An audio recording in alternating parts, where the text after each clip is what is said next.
Todos, mi nombre es Juan Sebastián Guerrero. El tema que nos corresponde, bueno, son dos temas, pero el primer tema del día de hoy es miopía, un club de revistas.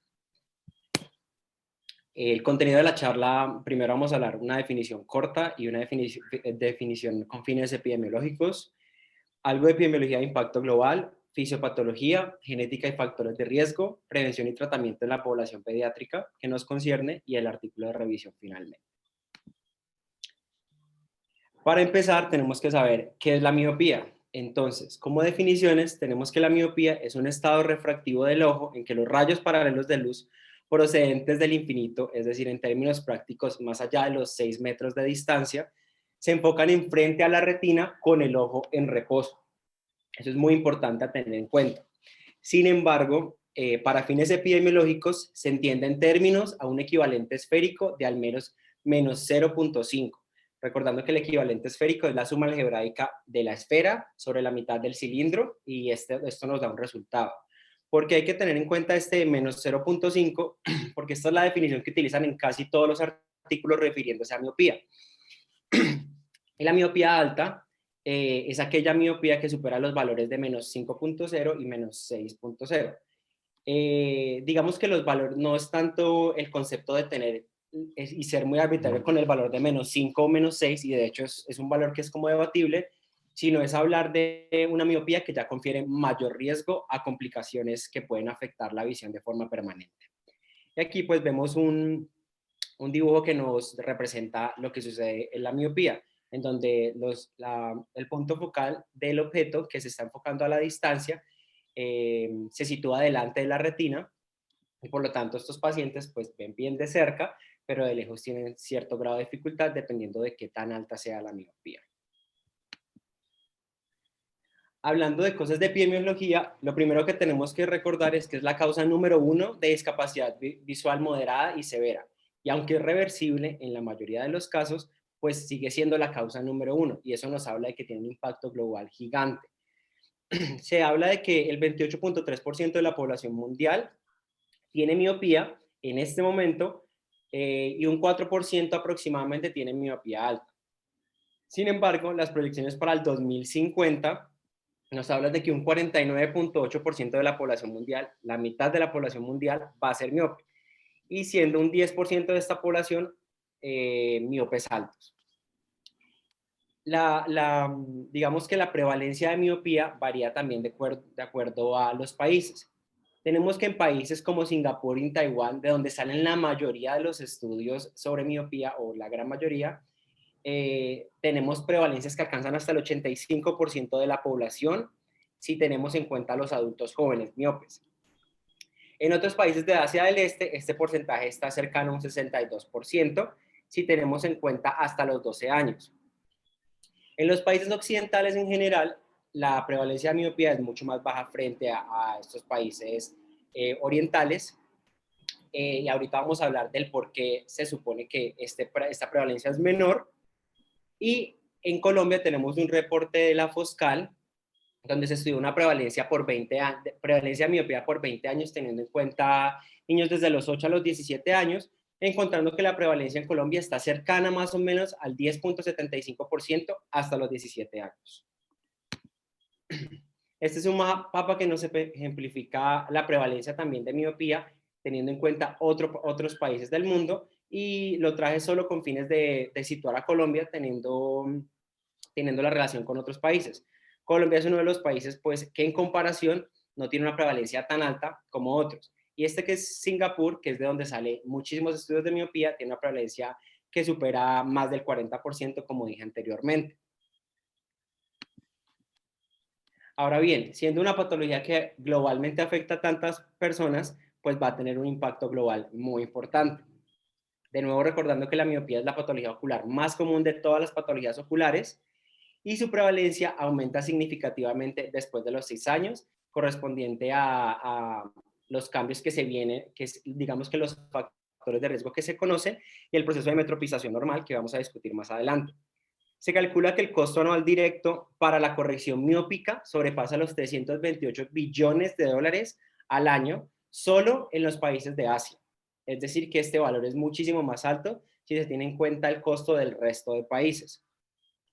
pero el costo además para el manejo de complicaciones por miopías altas, siendo estas glaucoma, catarata, degeneración macular o desprendimiento de retina, superan los 250 billones de dólares al año.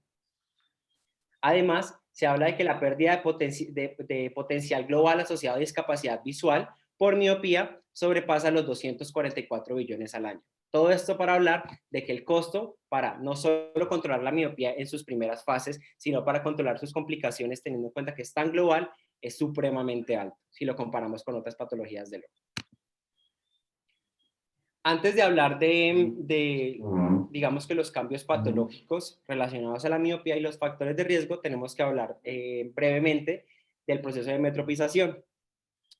Para tener en cuenta es que en los recién nacidos hasta un año tienden a tener una hipermetropía moderada que linda entre los +2 a +4, y el ojo humano después de nacer es de aproximadamente 17 milímetros. Crecen hasta 20 milímetros en el primer año y es en el momento en que tienen mayor crecimiento en comparación a todas las etapas de la vida.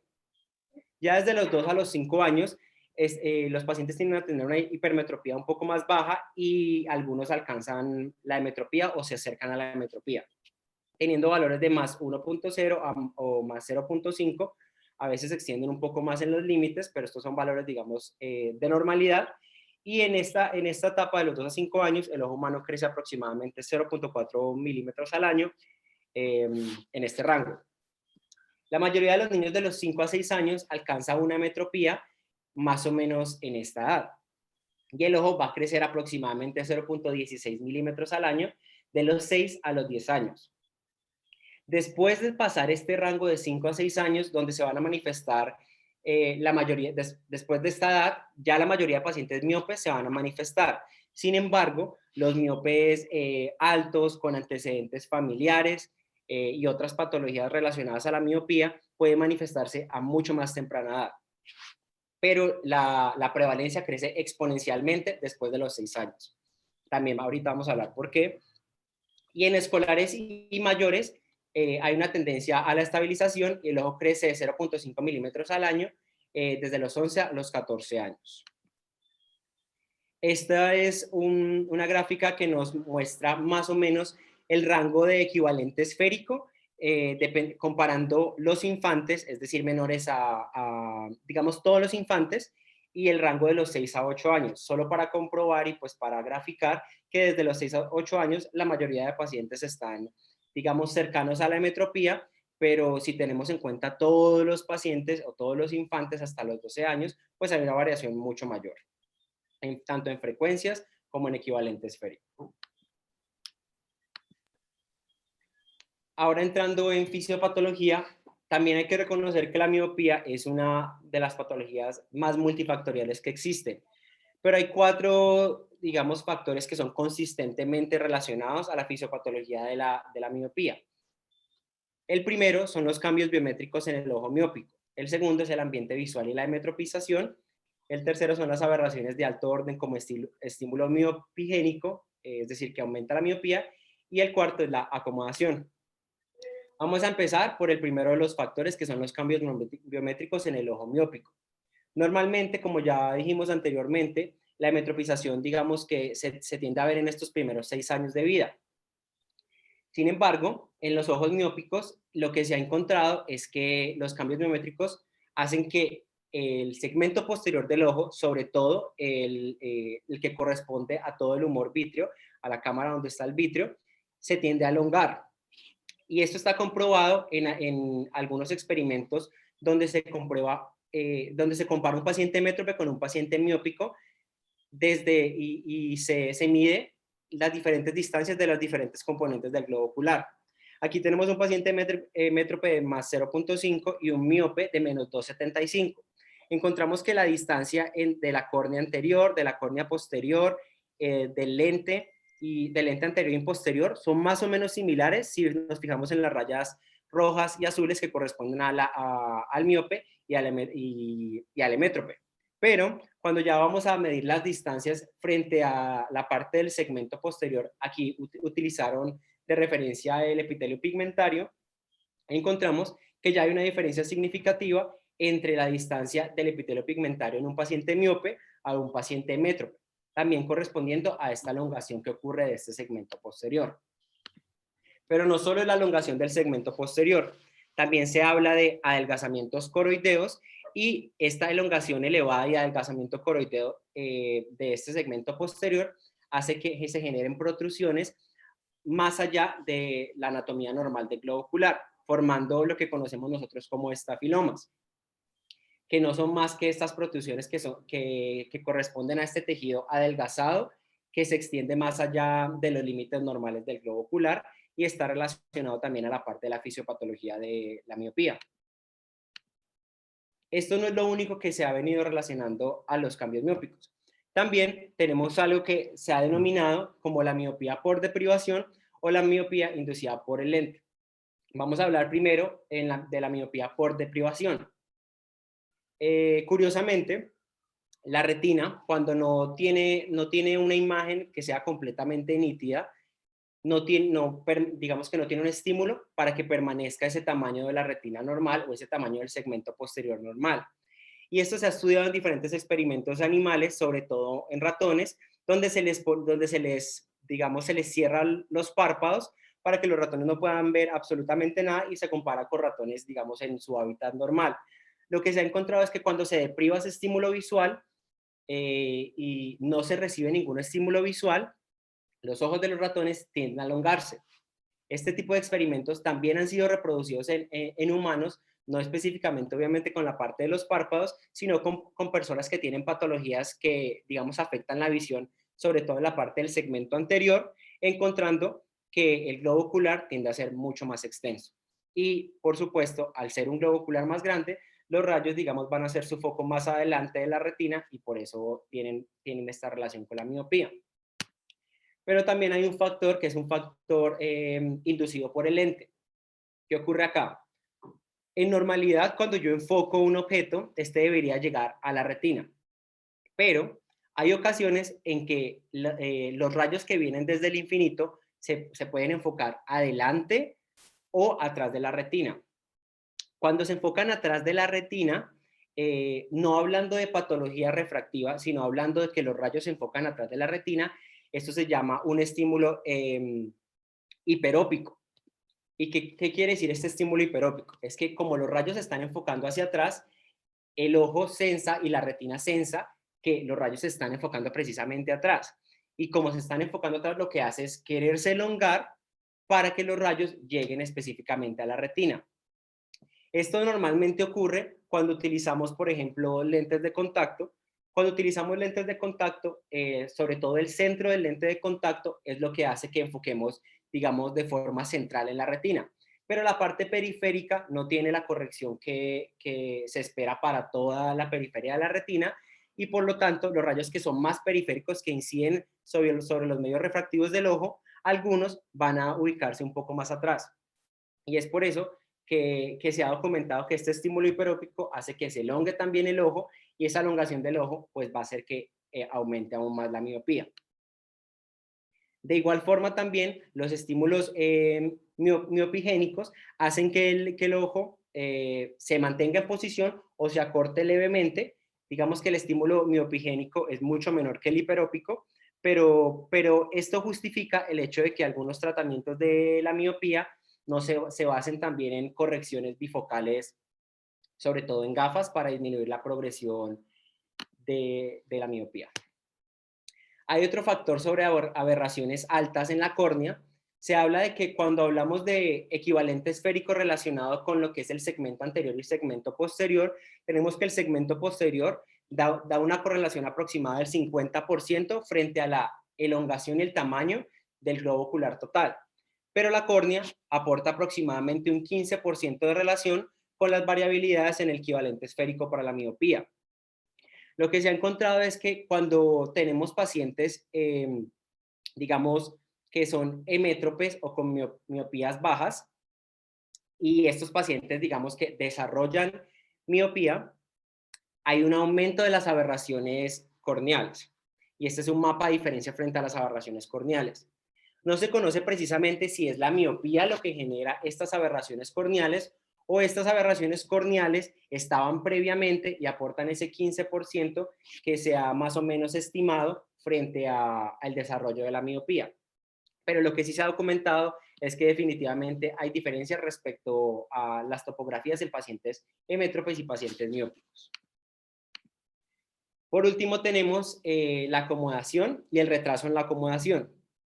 Cuando se habla de retraso a la acomodación, es que es un paciente al acomodar o al ver objetos pues de cerca, digamos que no hace ese movimiento de acomodación rápidamente, y al no hacer esa acomodación rápidamente, se genera un estímulo que no se centraliza directamente en la parte de la retina, sino que el estímulo se va un poco más atrás de la retina.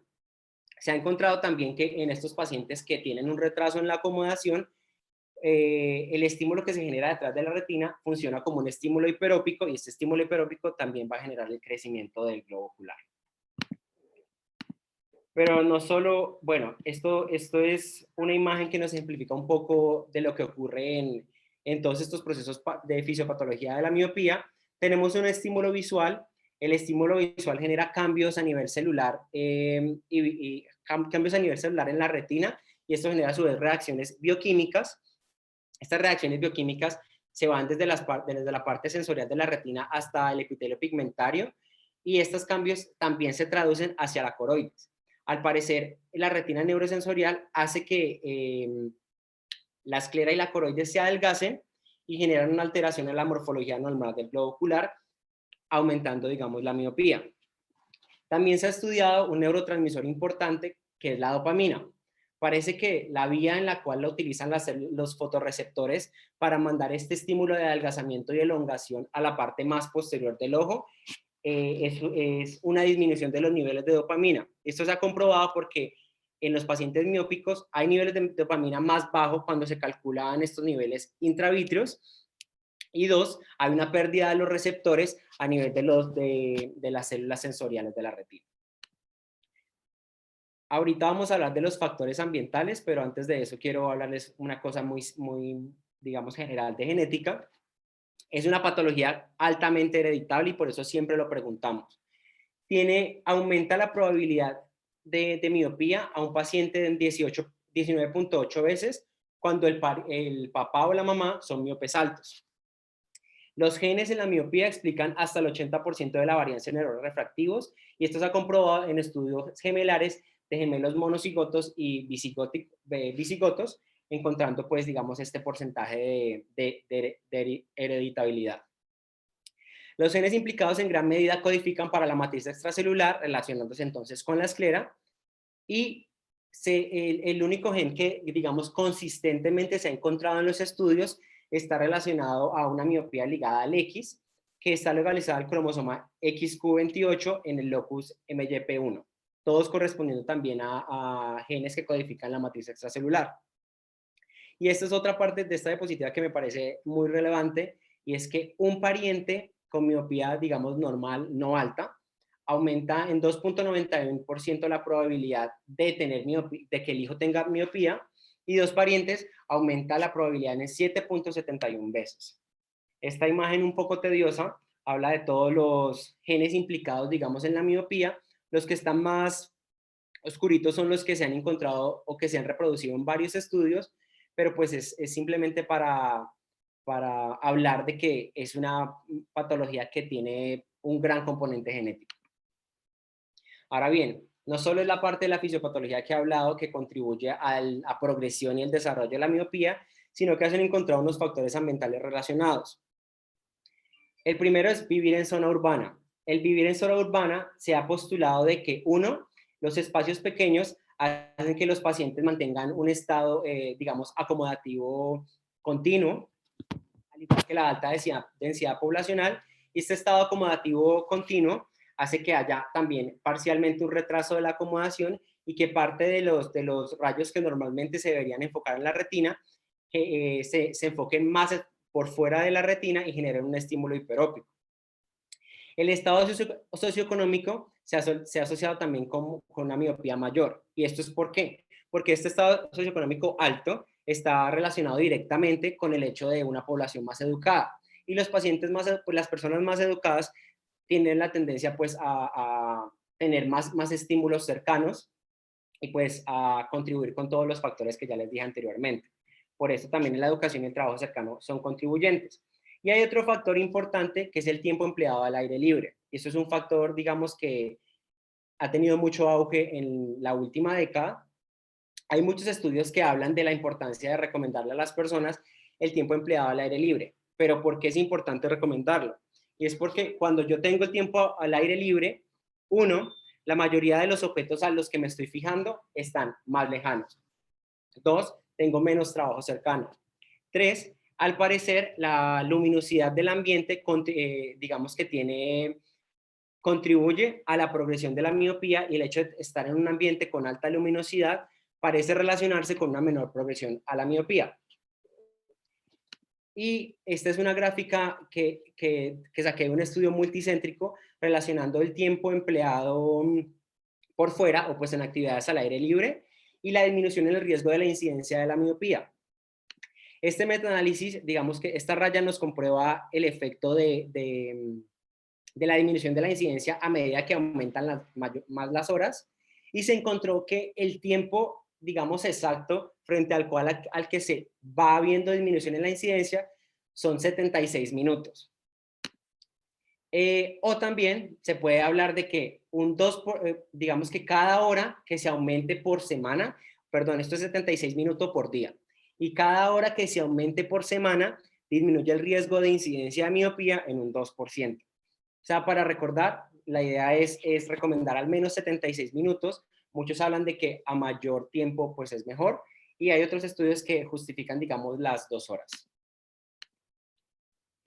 Hay otro factor importante, como les había hablado anteriormente, que es la exposición a la luz, y este es el que se relaciona con el hecho de que aún países que son muy educados, que tienen todos estos factores de riesgo de los cuales hemos hablado, tengan diferencias en la incidencia de miopía, como Australia y Singapur. Australia y Singapur tienen diferencias en incidencia de miopía mucho más, pues muy radicales, y es mucho más baja en Australia.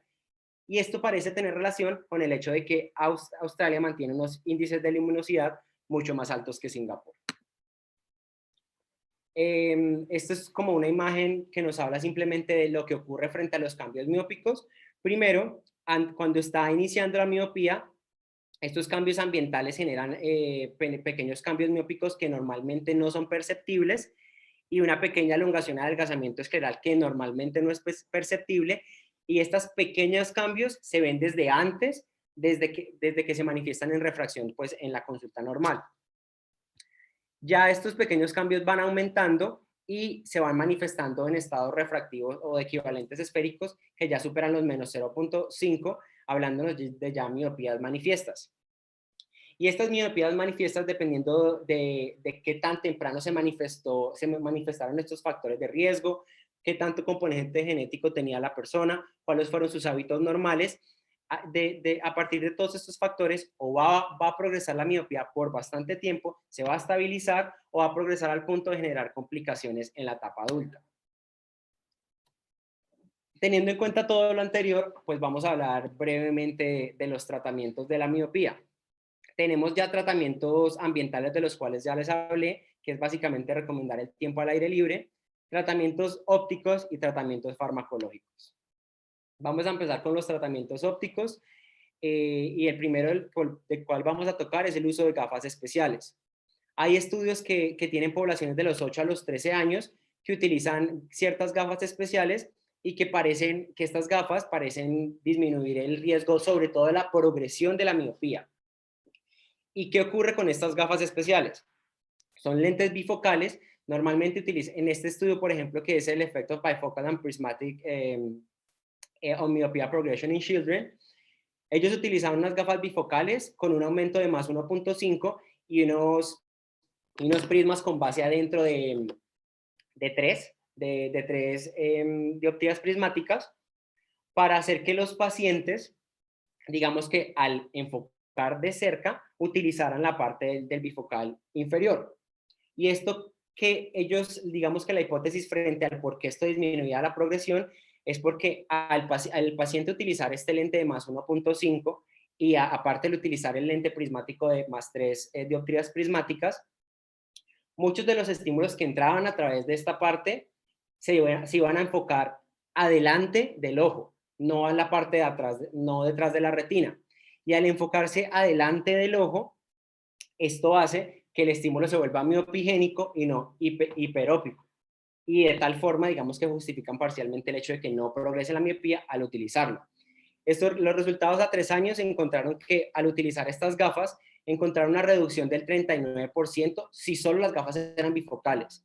Pero si se le agregaban los prismas, este porcentaje, digamos, disminuía hasta un 51% en 3 años de estudio. También se ha utilizado gafas con múltiples segmentos de defoco. El principio es básicamente el mismo. Estas gafas tienen múltiples focos dentro de la misma gafa y en el centro pues tiene la fórmula correctiva del paciente. Estos múltiples focos que son positivos alrededor de la gafa, de las gafas tienen el mismo efecto que ya hablamos anteriormente, y estos han generado reducciones de un 60% en la progresión de la miopía en seguimientos de 2 años. También la población fue de 8 a 13 años. Yo creo que no, pues no he visto como mucho que se incorpore este tipo de tratamientos acá. No sé qué tan fácil sea o qué tan factible sea, pero pues digamos que todos estos estudios, aunque parecen ser muy prometedores, no hay metaanálisis frente al uso de esta terapia. Hay algunos estudios que pues suenan muy convincentes, pero no hay metaanálisis grandes respecto a esto. Hablando de la ortoqueratología se basa en el uso de lentes de contacto rígidos que reforman la córnea. Cuando yo pongo ese lente de contacto rígido, aplano parcialmente la córnea, y al aplanar parcialmente la córnea, estos rayos que inciden y que pasan a través de los medios refractivos, el centro sobre todo pues se va a enfocar en la retina, pero los otros rayos se van a enfocar adelante de la retina, generando también un estímulo hacia el engrosamiento coroideo y hacia el enlentecimiento del aumento de la longitud axial. Este estudio que habla del uso de la ortoqueratología para la prevención de la progresión de miopía utilizó, pues digamos que estudió niños de los 7 a los 16 años, y lo que encontró es que al utilizar lentes de ortoqueratología por al menos 6 a 8 horas en las noches, 7 días a las semanas, encontraron una reducción de la longitud axial del 50% en 2 años, con una disminución comparativamente de menos 0.5 dioptrías frente al grupo control. ¿Cuál es el problema de utilizar ortoqueratología? Es que como son lentes que se utilizan en la noche, el riesgo de queratitis bacteriana es bastante alto, y en el estudio se reportaba entre 3 al 4%.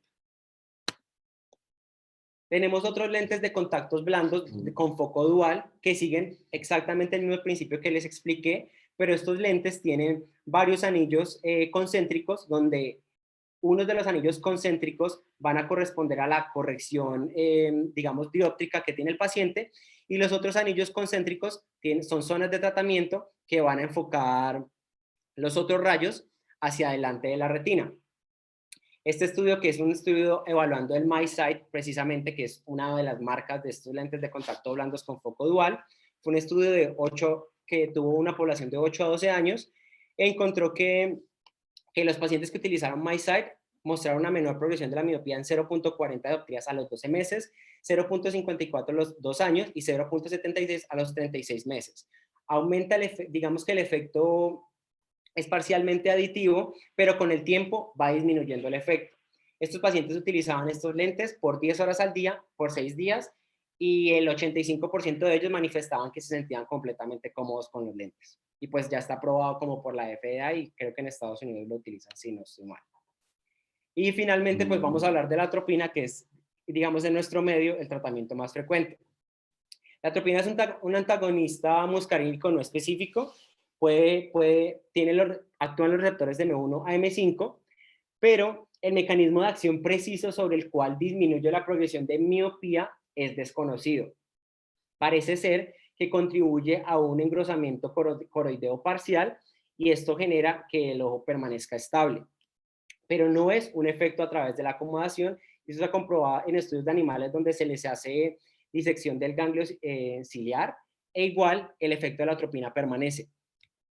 Los estudios demuestran que la efectividad se puede ver desde los 5 años hasta los 17 años en cualquier paciente con progresión documentada. y tenemos diferentes concentraciones para utilizar. Tenemos las concentraciones bajas de 0.01 a 0.1 y las concentraciones altas de 0.5 a 1%. Sin embargo, las altas tienen una tasa mucho más alta de efectos adversos como son la fotofobia, la pérdida de la acomodación y alergias oculares. Sobre todo el que es más frecuente es fotofobia y glare, o el que más se documenta en los estudios. Ahora, ¿qué tenemos que tener en cuenta para utilizar atropina? Y esto es basado en el ATOMS 2, que es el que evaluó el tratamiento con atropina para los pacientes miópicos en dosis bajas, y también basado en el estudio LAMP, que es más reciente, que buscó casi el mismo fin. Lo que encontró es que cuando se utilizaban gotas de atropina al 0.01, del 0.01 al 0.05%, una gota cada noche, se lograba una disminución de la progresión de la miopía de un 27 a un 67%, 27 siendo 0.01 y 67 siendo 0.05, con efectos adversos mínimos. Obviamente, la concentración más baja tiene mucho menos efectos adversos. Y teniendo en cuenta que la concentración más baja aún lograba un enlentecimiento de la progresión, la recomendación al final del artículo, en términos generales, es utilizar concentraciones más bajas al inicio. El estudio LAMP, por su parte, utilizó, creo que es desde los 6 años, el LAMP utilizó pacientes desde los 4 años. Aquí los pacientes que ingresaban al estudio eran pacientes con miopías idealmente menores a 2 dioptrías, con progresiones documentadas de más de 0.5 dioptrías, y ellos recomendaban que como parte del seguimiento siempre se tiene que hacer una evaluación ciclopégica cada 6 meses, y el tratamiento tiene que hacerse al menos 2 años para verse un efecto en la disminución de la progresión. Ahora bien, también hay un porcentaje de pacientes que no responden a la atropina y corresponden más o menos a un 12% de los pacientes. Este 12% de los pacientes son pacientes sobre todo que tienen miopías altas desde pequeños tienen familiares en primero o segundo grado de miopía. Se considera que el paciente está progresando con atropina cuando el aumento de la miopía sobrepasa una dioptría al año, o el crecimiento de la longitud axial sobrepasa los 0.2 o 0.3 milímetros al año. Teniendo en cuenta todos estos estudios, hay una serie de recomendaciones generales frente a cómo debemos utilizar la atropina, en qué pacientes los debemos considerar y cómo debe ser el seguimiento. Esto lo saqué de un libro reciente que se llama Updates on Myopia, donde ellos hablan que lo primero que se tiene que hacer es evaluar si el paciente precisamente tiene miopía, si hay factores de riesgo, preguntarle al paciente y a los papás si están dispuestos a utilizar el tratamiento y tener en cuenta los rasgos de edad sobre los cuales se ha estudiado este medicamento, que es empezando desde los 4 años, más o menos hasta los 13 años. Y se justifica en pacientes cuya miopía haya progresado más o menos más de 0.5 dioptrías en el último año. Si el paciente no desea tratamiento, se hace una monitorización, digamos, cada 6 a 12 meses, obviamente con sus gafas, pero si el paciente desea tratamiento, se inicia atropina a las concentraciones más bajas diariamente, al menos por 2 años. El seguimiento se debería hacer cada 6 meses. En estos 6 meses se tiene que ver si el paciente está siendo juicioso con las gotas, si hay presencia de efectos adversos, y la refracción siempre tiene que ser cicloplégica e idealmente evaluando también la longitud axial al menos una vez por año. Si la respuesta es aceptable, es decir, no ha progresado más de 0.5 dioptrías al año, cuando el paciente es menor a 12 años, podemos continuar la dosis o bajar lentamente si no ha habido progresión en el último año. Pero si ya es mayor a 12 años, y es decir, ya se está saliendo, digamos, de este rango donde hay la mayor cantidad de estudios frente a la atropina, podemos considerar ir bajando lentamente la medicación si no hay progresión. Si la respuesta es baja, bueno, en esta parte es un poquito debatible. Ellos dicen que algunos autores recomiendan o aumentar la dosis, o seguir con la dosis, o disminuir la dosis. La mayoría de los autores están con continuar con la dosis presente o aumentar la dosis, explicándole obviamente a los familiares que el hecho de aumentar la dosis va a aumentar la posibilidad de efectos adversos. Pero aún así, con dosis aumentadas, hay cierto porcentaje de pacientes que no responden a la atropina, y este es ese 12%. Y en este 12% de los pacientes ya se deben ofrecer otras opciones terapéuticas. Esta es una gráfica simplemente que nos muestra las diferentes opciones terapéuticas para la miopía, comparándolas frente a cuáles son las más efectivas y cuáles son las menos efectivas. Lo que encontramos es que la atropina en general es un tratamiento altamente efectivo, al igual que la ortoqueratología y los lentes prismáticos bifocales. Los otros, digamos, alternativas terapéuticas yo no las toqué en esta charla porque son incongruentes los resultados y parece que en algunas ocasiones funcionan, en otros no funcionan.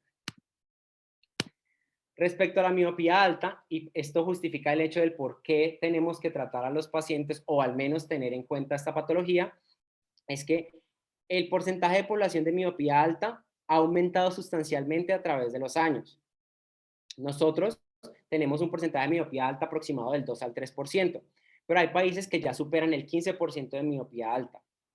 Y este porcentaje, a medida que aumente la miopía, también va a aumentar. Y el problema son las complicaciones relacionadas a la miopía alta. Uno son la neovascularización coroidea, neovascularización coroidea miópica, donde ocurre pues una neovascularización en la mácula. Esto ocurre en un 4 al 11% de todos los pacientes con miopía alta y el riesgo aumenta hasta 9 veces cuando la miopía está superior a las menos 6 dioptrías. El desprendimiento de retina reumatógeno ocurre en un 9.3% de pacientes con miopía alta y aumenta hasta 7 veces esta probabilidad cuando superamos valores de menos 6 dioptrías. La degeneración macular miópica es una de las patologías, digamos, temidas porque no hay mucho tratamiento respecto a esto y también aumenta sustancialmente. Y las otras, que sobre todo son aquí era catarata y el glaucoma aumenta el 11% de los pacientes con miopía alta tienen glaucoma y esto está relacionado a que al parecer una elongación del globo ocular genera un desplazamiento parcial de la lámina cribosa y hace que las fibras ganglionares que están saliendo a través del nervio óptico se apiñen y cada vez, digamos, mueran más fibras. Y este riesgo de glaucoma va a aumentar sustancialmente cuando hay longitudes axiales en pacientes miópicos superiores a 26.5.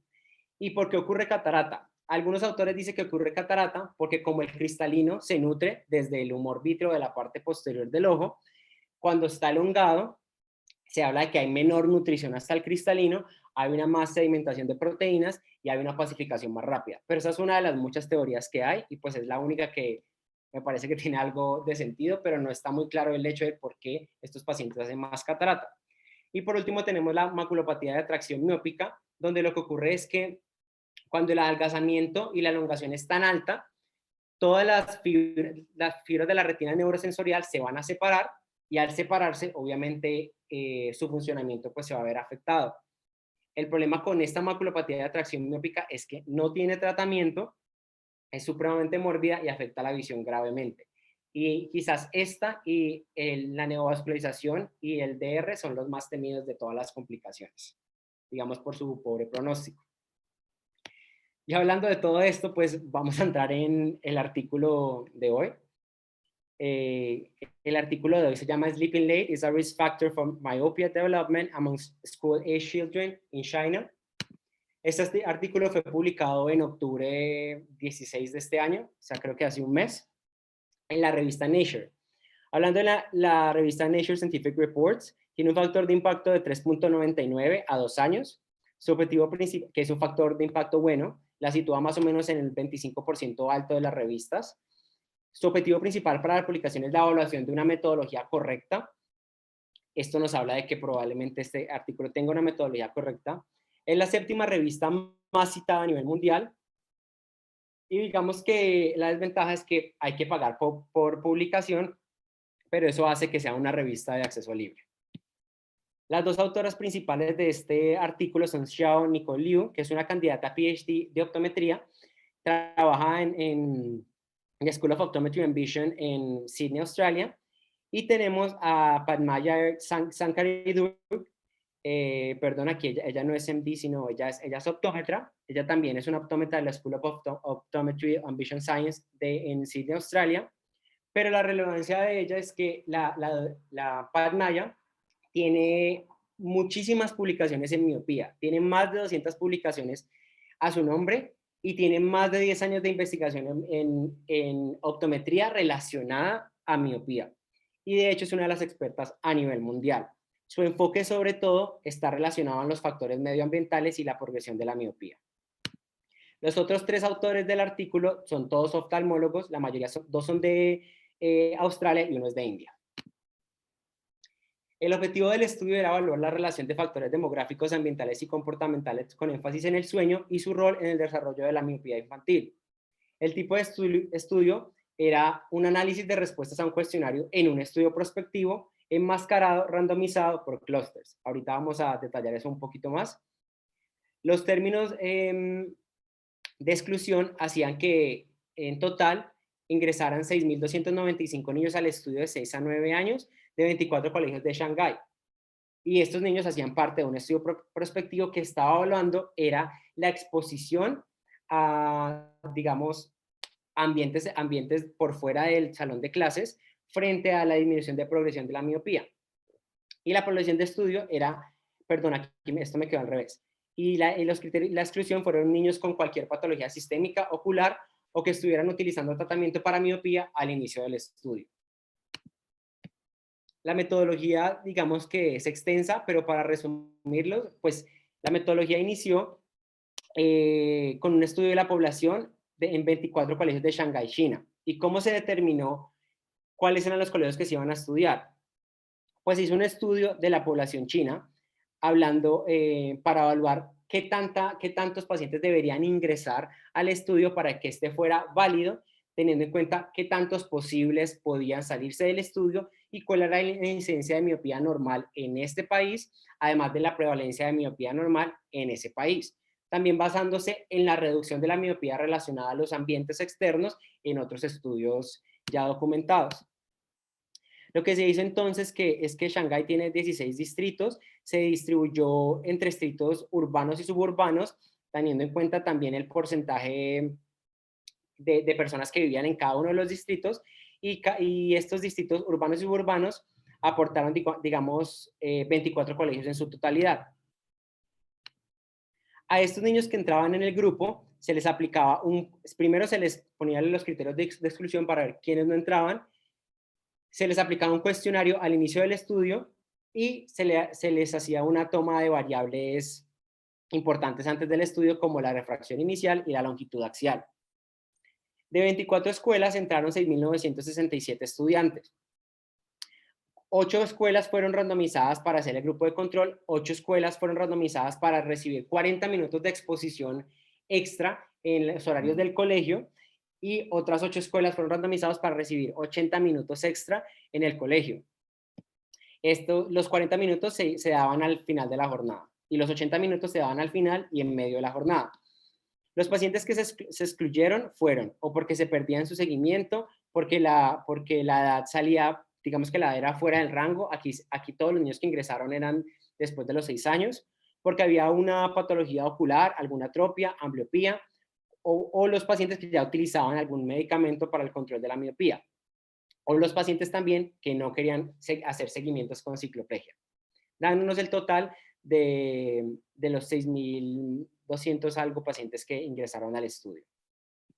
Los pacientes se siguieron por 2 años y cada año se evaluaba, o sea, se hacía una evaluación con los diferentes variables de los pacientes, se hacía un cuestionario, que ahorita vamos a hablar del cuestionario, y además del cuestionario se hacía una toma de longitud axial y de la refracción sobre todo. También se les hacía OCT evaluando el espesor coroideo, se les hacía paquimetría, se les hacía medición de la cámara anterior, el espesor total, bueno, había un montón de variables. O sea, el estudio tenía un montón de cosas que ahorita también vamos a analizar. Y este era el cuestionario relacionado con la parte del sueño. Les preguntaban a qué horas se acostaban, a qué horas se levantaban, cuándo empezaban el colegio, cuándo terminaban el colegio. Y digamos que estas eran las únicas preguntas relacionadas al sueño, por eso no trae las otras. Y miopía pues se definió como un equivalente esférico menor a 0.5 dioptrías. Digamos, alguna de las limitaciones, digamos, del estudio es que solo los ojos derechos de los pacientes fueron los que ingresaron dentro del estudio. No se evaluaban los dos ojos, sino que solo se evaluaba uno de los ojos del paciente, y digamos que aleatoriamente se decidió que el derecho iba a ser el ojo evaluado. Estos digamos que fueron todos los implementos utilizados para hacer el estudio de las diferentes variables y las medidas dentro del globo ocular, recalcando entonces obviamente la parte de la longitud axial. Y otra cosa curiosa es que a todos los niños les dieron un reloj que medía qué tanta luminosidad recibían ellos en el día, cómo era más o menos su actividad física, si tenían algo de actividad física, y el reloj ellos se lo quitaban a las 7 de la noche. Lo utilizaban desde que se levantaban hasta las 7 de la noche, con el fin, digamos, de si estaba relacionado con la exposición al sol, pues que se viera al final del estudio. Las variables de desenlace eran la miopía al inicio del estudio, la incidencia de miopía y la progresión a los 24 meses. El estudio de asociaciones era buscar factores demográficos, ambientales y comportamentales relacionados a estas variables de desenlace, y el análisis de resultados se hizo primero un análisis univariado de cada uno de estos factores respecto a la provisión de miopía, multivariado frente a los factores que ya se vieron que eran estadísticamente significativos, y se utilizaron modelos de regresión logística para comprobar que definitivamente el factor sí estaba relacionado cuando se hacía el análisis multivariado. Los resultados del estudio nos dio que los datos disponibles fueron para 6.042 participantes. La edad media de los participantes fue de 7.36 años, y al inicio del estudio tenían una prevalencia de 6.77% de miopía, siendo la mayoría de los pacientes hombres, un 53.07%, y 46.93% de mujeres. Esto no es la prevalencia, sino que tantos hombres y mujeres habían al inicio. A los 2 años se perdieron algunos pacientes, los datos disponibles estaban para 5.300, había un 27.65% de prevalencia de miopía y una incidencia de 21.92%, que fue bastante alta. De los 4.982 pacientes no miopes al principio, 1.094 desarrollaron miopía. Y esta es una gráfica que nos muestra la hora en horario militar, de más o menos los horarios normales para levantarse y para ir a dormir. Comprobando pues que la mayoría de los pacientes se acostaban, digamos, antes de las 9 de la noche, la mayoría se acostaban antes de las 8:30, pero había algunos cuantos que se acostaban más allá de las 9:30 de la noche, siendo muchos en las 9:30 y otros poquitos más allá. Y la gran mayoría, bueno, el tiempo sí para levantarse era completamente variable. ¿Qué encontraron entonces?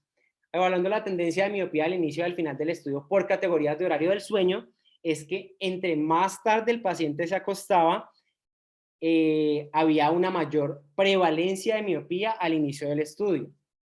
Encontrando entonces que cuando el paciente, digamos, se acostaba antes de las 8:30, la prevalencia al inicio era de 3.7%, y la incidencia a 2 años fue de 7.9%. Estos fueron los porcentajes más bajos de todo el estudio. Pero si el paciente se acostaba después de las 9:30, la prevalencia de miopía al inicio del estudio fue de 7.7, y la incidencia después de 24 meses fue de 14%. Es decir, prácticamente se duplicó el porcentaje de incidencia frente a estos tiempos horarios.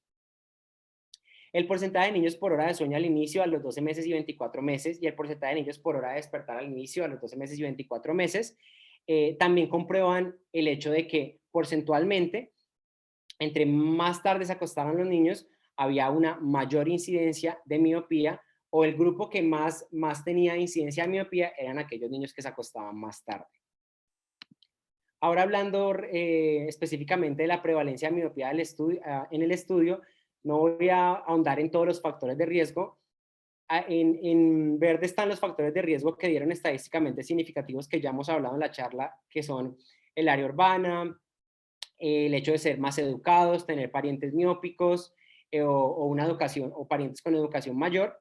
Pero aquí importantemente se encontró que si los pacientes se levantaban más tarde de las 7 o se acostaban más tarde de las 9:30, había una diferencia estadísticamente significativa de prevalencia de miopía. Haciendo el análisis multivariado de todos los factores que analizábamos, se encontró que el acostarse después de las 9:30 de la noche seguía siendo un factor que aumentaba la prevalencia de miopía en 1.55 veces respecto a los pacientes debajo de este horario. En la incidencia de miopía, es decir, en el seguimiento, también encontramos que los pacientes que se levantaban más tarde o se acostaban más tarde después de las 9:30, también consistentemente tenían una mayor prevalencia de miopía en una incidencia de miopía, haciendo el odds ratio. Y en el análisis multivariado, esta incidencia también se continuaba siendo estadísticamente significativa, siendo más o menos de 1.45 veces respecto al control. Ahora, en la progresión de miopía, los valores también fueron consistentes frente al levantarse tarde y acostarse tarde. Pero cuando se hacía el análisis multivariado frente a la progresión, y esto se hizo en base a, obviamente, a la refracción, se encontró que los pacientes que se acostaban más tarde a las 9:30 tenían una disminución, un aumento de la miopía más o menos de 0.16 dioptrías mayor frente a los de control. Y aunque no es mucho, dio estadísticamente significativa.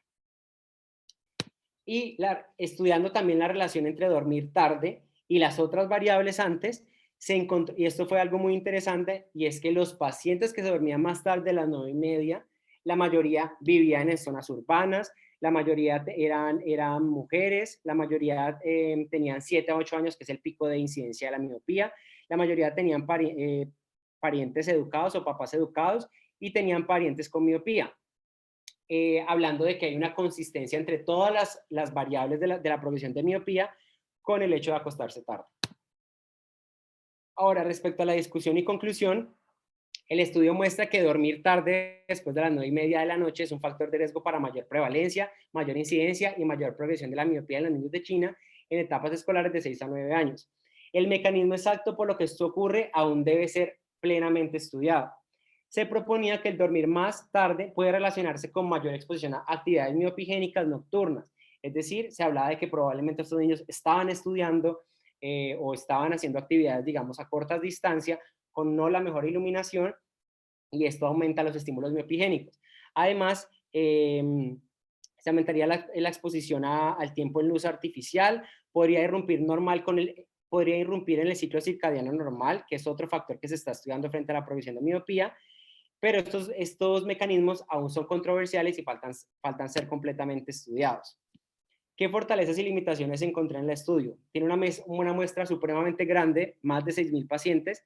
La metodología y el diseño del estudio es correcto, se basó en colegios y estudió antes la prevalencia del país para ver cuántos pacientes se iba a tomar. Hay una buena recolección de datos, hay una fácil accesibilidad de los cuestionarios, tanto para los pacientes como para los cuidadores, como para nosotros que estamos leyendo el estudio, y los métodos para las mediciones eran óptimos. Sin embargo, la recolección de datos por cuestionarios están sujetos a sesgos. El dispositivo no se utilizó después de las 7 p.m., el rango de edad es algo estrecho, 6 a 9 años, y como es en un solo país, los resultados no son generalizables. Y esto que nos habla en la evaluación final del artículo, y es que, bueno, el título es correcto, nos habla el título ejemplifica claramente sobre qué va a tratar el artículo, los autores son personas expertas en el tema, el resumen del artículo nos resume completamente, digamos, toda la metodología, todos los objetivos y todos los resultados del artículo. Hay unas falencias mínimas en la introducción y el objetivo que, digamos, yo no ahondé en la exposición, no especificaban exactamente frente a los objetivos generales y específicos, teniendo en cuenta que este artículo fue un subartículo frente a una población que ya tenían estudiada para otros resultados que aún no han publicado. La población de estudio, aunque es muy buena, es muy grande, no es multicéntrica, no es de varios centros y hace que los resultados no sean generalizables. La metodología también es muy buena, pero está sujeta a riesgos, y los resultados y la discusión y la conclusión en el artículo estaban bien expuestos. Y eso fue todo por la charla de hoy. Gracias. Bueno, Sebastián, muchas gracias. Excelente charla. Excelente. Gracias. Gracias. Excelente las diapositivas, excelente el tema, el dominio, la vocalización, la verbalización. Tuviste ahí un poquito de equivocación en algunas diapositivas, pero Sí. pues eso es de arreglarlo. Ujú, Eso es de no pulir los detalles últimos, ujú. que uno a veces tiene como la parte paradigmática de que lo escribió bien y cuando lo mira en la charla dice, pucha, lo leí 1000 veces y pensé que Sí, estaba al sí, revés, pero bueno, eso le puede sí, pasar. exactamente. El artículo también, cuando me lo preguntaste, me pareció bueno porque la verdad yo no había leído sobre los tiempos de sueño, había leído sobre la luz, sobre la actividad al aire libre durante el día, pero no sobre la actividad del sueño y me parece interesante y ahora ya entiendo porque yo soy hipermétrope y es que me obligaban a acostarme temprano cuando estaba chiquita. 7:30, 8 de la noche más tardar, ya Pilar tenía que estar acostada. Entonces, por eso es que sufro de hipermetropía y la verdad, a esta edad se sufre más de ser hipermétrope que de ser miope. Pero bueno, Claro. si la miopía es poquita y la hipermetropía no es tanta. Pero la miopía es muy multifactorial porque yo soy súper ciega y me acostaban también temprano, entonces y hay yo hablaba ayer con Sebastián, es que hay muchas cosas que influyen y también me pareció muy interesante porque yo nunca había leído de pronto en horas totales, pero no en horario de irse a dormir. Em, Creo que tiene mucho sentido lo que al final ellos hablan, que se puede relacionar con que uno se queda, no sé, viendo leyendo, televisión, viendo viendo la televisión, pantalla, leyendo. exacto, haciendo otras cosas. em, y pues digamos que eso es lo difícil de pronto como de sacar conclusiones en miopía, pero me pareció muy interesante, me pareció muy chévere cómo explicaste pues un resumen, mejor dicho, de todo, o sea, de la definición, la fisiopatología, me pareció que lo hiciste Y muy bien, todo muy, Sebastián. muy actualizado, ¿no? Gracias. Todo muy actualizado, esa revisión que encontraste buenísima, porque yo pues considero entre Alejandra y yo hemos leído bastante, bastante, y los gráficos y todo lo que encontraste me parecen muy buenos, muy bien traídos, por favor, todos. Si esto quedó grabado, vuélvanlo a mirar porque realmente vale la pena tenerlo y guardar esta charla, pues digamos, dentro de su armamentario para estudiar posteriormente cuando roten con nosotros o vuelvan a tener que volver sobre miopía. También les queremos decir, Alejandra y yo, que dejemos el tema de Torch. Yo les propongo el jueves a las 6 de la tarde. Listo. Perfecto. Bueno, No creo que ninguno tenga otra actividad el jueves a las 6 de la tarde. No, este jueves no tenemos nada. yo no sé si alguno otro de pronto. Yo no tengo problema, doctora. No sé, Bueno, no sé si Yo Cata, ¿qué es tampoco, lo que vas doctora. a poner? No hay ningún problema.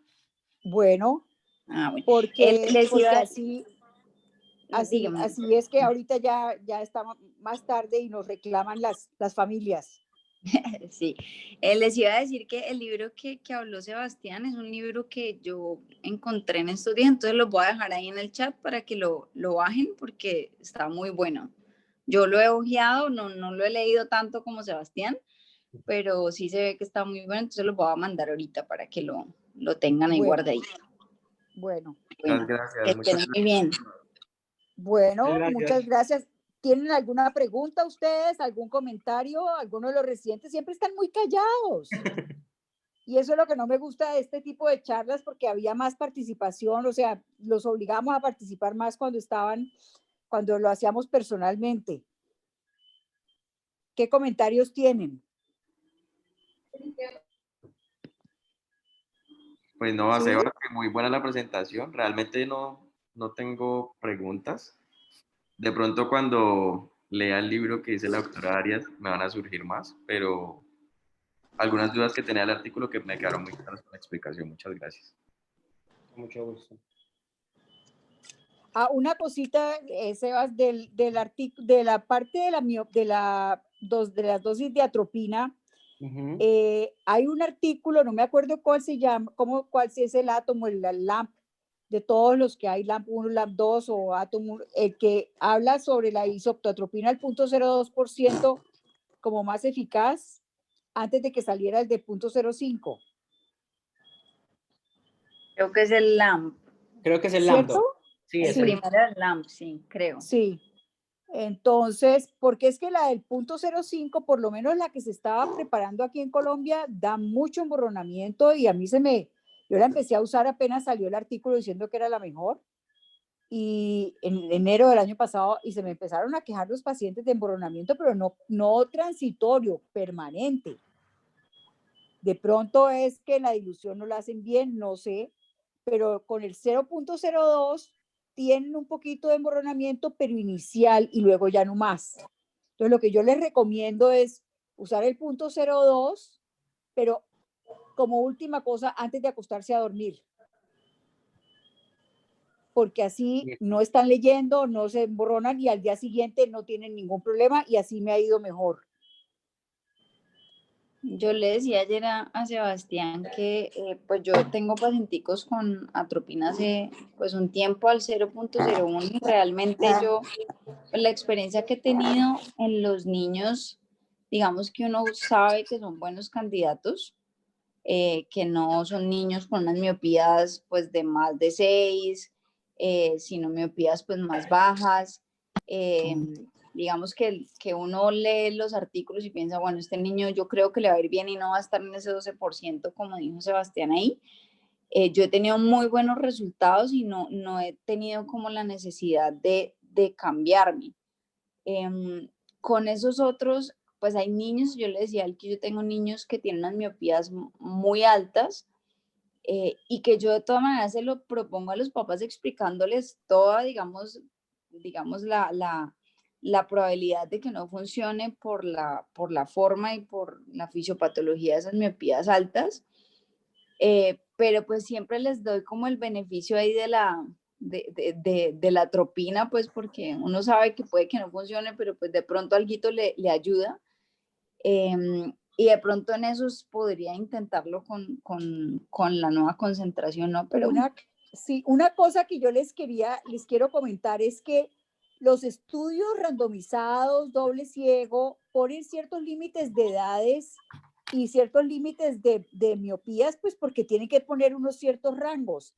Pero la verdad es que cuando uno empieza a ver los pacientes, por ejemplo, un niño de 13, 14 años que le aumentó una dioptría en el año pasado o una dioptría .25, yo le pongo la gota, porque ese niñito está en crecimiento y va a seguir aumentando, puede seguir aumentando. Entonces, uno tiene que salirse de esos parámetros porque eso fue lo que nos hizo, por ejemplo, utilizar el Avastin cuando nadie lo estaba usando, porque nos hizo hacer el láser cuando nadie lo estaba usando, porque nos hizo hacer un mundo de cosas antes pensando que si es la fisiopatología y es lo que está funcionando, ¿por qué no usarlo?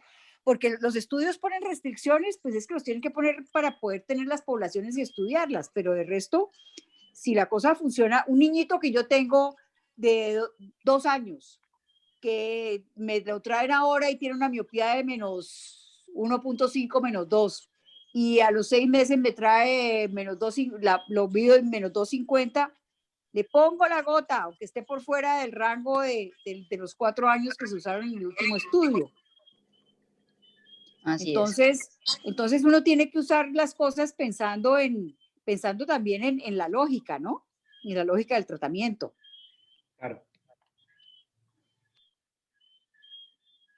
Bueno, si no hay más comentarios, hasta luego y felicitaciones, Sebastián. Muy bien. Muchas Chao, gracias. gracias. Chao. Gracias. Gracias. Adiós.